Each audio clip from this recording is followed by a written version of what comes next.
كيكة الذرة وجمالها. السلام عليكم. دي كيكة الذرة جميلة جدا، مقادير بسيطة.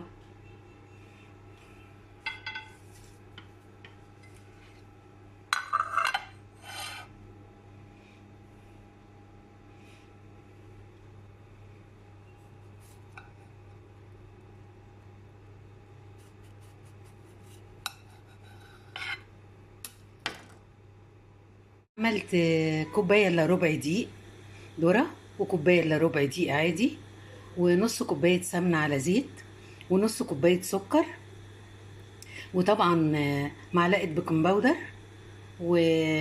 وعملت كوباية الا ربع زبادي.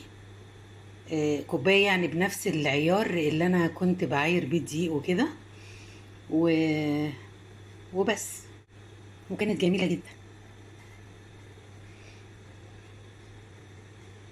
ونسيت اقول لكم بيضتين بس فقط، كل دي المقادير، وجميلة وطعمها جميل، ويا رب تعجبكم وتعملوا لي لايك عليها. السلام عليكم ورحمة الله وبركاته.